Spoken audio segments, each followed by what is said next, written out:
और भारतीय शेयर बाजार में अब लगातार तीसरे दिन भारी गिरावट देखने को मिली है। सेंसेक्स 500 अंकों से ज़्यादा की गिरावट के साथ बंद हुआ है। निफ्टी में 137 पॉइंट की गिरावट दर्ज की गई है। बुधवार को निफ्टी की 50 में से 33 कंपनियों के शेयरों में गिरावट देखने को मिली है। और आपको बता दें कि bank, media, metal, financial services यहाँ पर सबसे ज़्यादा गिरावट देखने को मिली। सर, पिछले 3 कारोबारी सत्र में मंडे, ट्यूसडे और आज का अगर हम वेडनेसडे मिला लें, 600 अंकों की गिरावट सिर्फ निफ्टी के अंदर देखने को मिली है। और ये एक बड़ा करेक्शन है। हमने देखा नवंबर 21 के बाद से जिस तरीके से बाजार के अंदर रिकवरी थी, एक उत्साह था कि शायद ये जो है एक संकेत है, एफआईज वापस लौटते हुए दिखाई दे रहे थे। करीब 7% के आसपास की रिकवरी बाजार के अंदर आई और ये उम्मीद जताई जा रही थी कि लग रहा है शायद न्यू ईयर पे या बजट के पहले बाजार अब नए हाई की तरफ बढ़ेगा। लेकिन डोनाल्ड ट्रंप साहब के बयान से पिछले 3 दिनों के अंदर हमने अकेले निफ्टी के अंदर ये 600 अंकों की गिरावट आती हुई दिखाई दी है, जो अनसर्टेनिटी यूएस से आ रही है। क्या बड़ी वजह मानते हैं आप जिसकी वजह से बाजार के अंदर ये करेक्शन देखने को मिल रहा है?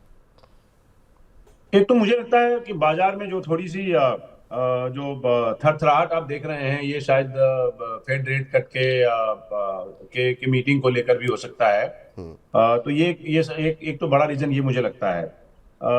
दूसरा, अभी जो मुझे समझ में आया कि देखिए विपुल, एक जो बात हमारे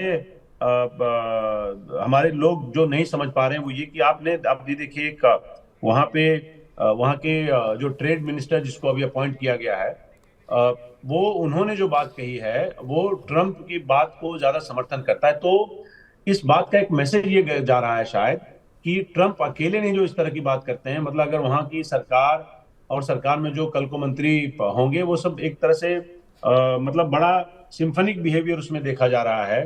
तो मुझे लगता है कि ये एक बड़ा रीजन होता होगा, खासकर जो ट्रेड को बहुत ज्यादा इम्पैक्ट करेगा।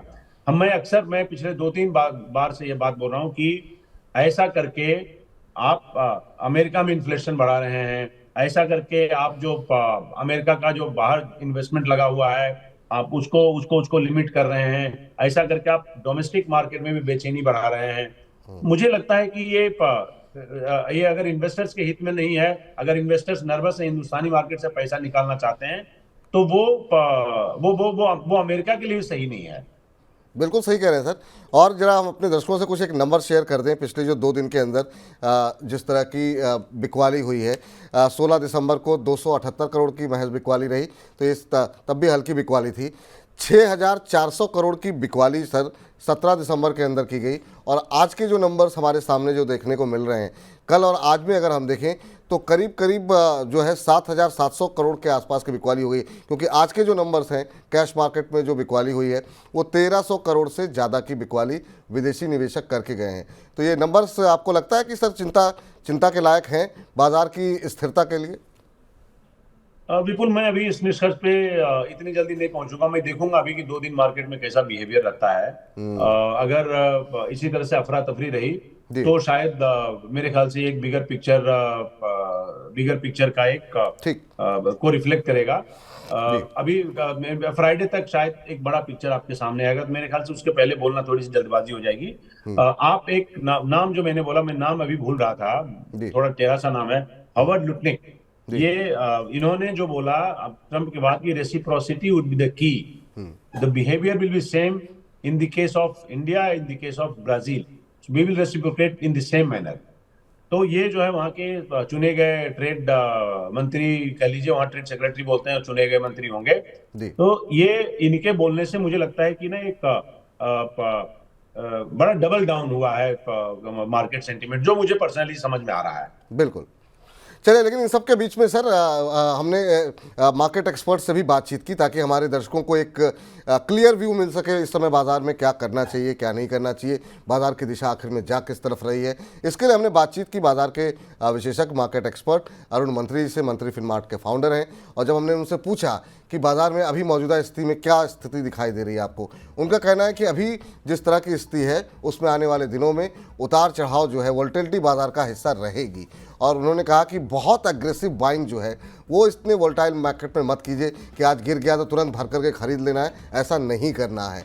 और तमाम इंटरनेशनल इवेंट जो हैं, जैसे कि अब रेट कट आज होना है नहीं होना है, क्या वहाँ से कमेंट्री निकल करके आएगी, ये बाज़ार को काफ़ी हद तक जो है प्रभावित करेगी और बाज़ार काफ़ी तेज़ रिएक्शन देखने को मिल सकता है। यानी कि ऊपर की तरफ भी काफ़ी तेज़ी के साथ और नीचे की तरफ भी काफ़ी तेज़ी के साथ बाज़ार आता जाता दिखाई दे सकता है।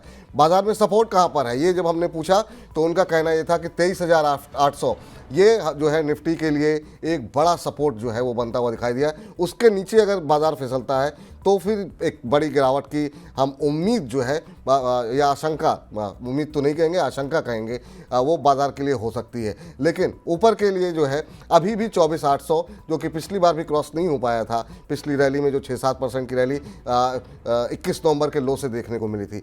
अब ये करना है तो बाज़ार में किया जाए तो क्या किया जाए, तो उनका मानना ये है अगर आपको खरीदारी करनी है तो गिरते बाजार में थोड़ी थोड़ी खरीदारी, बहुत अग्रेसिव बाइंग नहीं करनी है।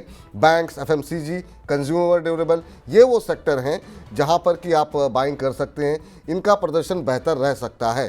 फिर हमने पूछा ज़्यादा स्पेसिफिक होकर के कि अगर कुछ शेयरों के बारे में अगर आप बता सकें, तो उन्होंने जिन शेयरों के नाम लिए वो स्क्रीन पर आप देख रहे हैं अपने, कि उनको एफएमसीजी में आईटीसी, बैंकों में आईसीआईसीआई बैंक, पॉलीकैब और ट्रेंड, इनमें खरीदारी की सलाह आप उन्होंने दी गई है। और ज़्यादातर एक्सपर्ट जो है वो इस समय टेक्सटाइल, बैंक और एफएमसीजी पर जो है वो बेट करते हुए दिखाई दे रहे हैं। तो ये राय जो है उनकी तरफ से आई है।